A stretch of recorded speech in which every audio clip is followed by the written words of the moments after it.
kwamba polisi mkoa wa Rukwa tunawashikilia watu wawili kwa tuhuma za mauaji. Hao tunaoshikilia ni Edward Yohana ana miaka 30 na Shedrack Bernard ana miaka 27. Wote ni wakazi wa kijiji cha Utengule, wilaya ya Kalambo. Hawa wanatuhumiwa kumuua Sadiki Robert Sanga mwenye umri wa miaka 52, naye ni mkazi wa Utengule huko wilaya ya Kalambo. Ni kwamba huyu Sadiki mwezi Machi mwaka huu aliripotiwa kupotea. Kwa hivyo tukawa tunashirikiana na ndugu na watu wengine kwa lengo la kumtafuta.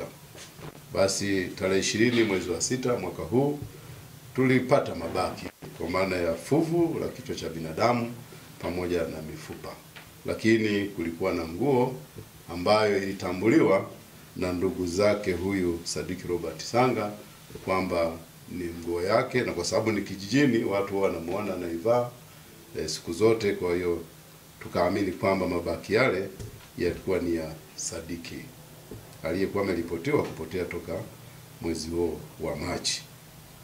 Lakini katika upelelezi wetu tulibaini watu wawili ambao tumewakamata na tunaendelea kuwashikilia ambao nimewataja, na katika mahojiano na mazingira yaliyopo inaonyesha wao ndio walioshiriki kumpiga na kisha akawa amefariki huyu bwana.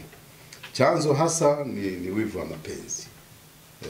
Inaelezwa kwamba huyu marehemu Sadiki alikuwa na mahusiano ya kimapenzi na mke wa mmoja wa hawa watuhumiwa. Kwa hivyo walipanga kama ni kulipiza kisasi, sijui ni kumwadhibu, ndio wakawa wamepanga hayo mauaji. Tukio ni hilo, nataka wananchi walifahamu. Tutoe wito, jeshi la polisi tunatoa wito wananchi tusichukulie sheria mkononi. Kama kuna jambo linatutatiza, basi tutumie njia ambazo ni za kisheria kwa taratibu zilizowekwa, badala ya kuleta mtafaruku au mauaji kama haya kwenye jamii. Lakini taarifa zifikishwe polisi za watu wanaodhaniwa kwamba wamepotea au hawaonekani, kisha tushirikiane basi na wananchi kuendelea kumtafuta. Tuombe ushirikiano mkubwa kutoka kwa wananchi kuwatafuta wale wanaoripotiwa kupotea. Tuachane na taarifa za uzushi, maana kunakuwa na taarifa sasa kila mmoja anazua la kwake hivi. Taarifa zile za kweli tuzifikishe polisi ili tuwatafute waliopotea. Asante sana.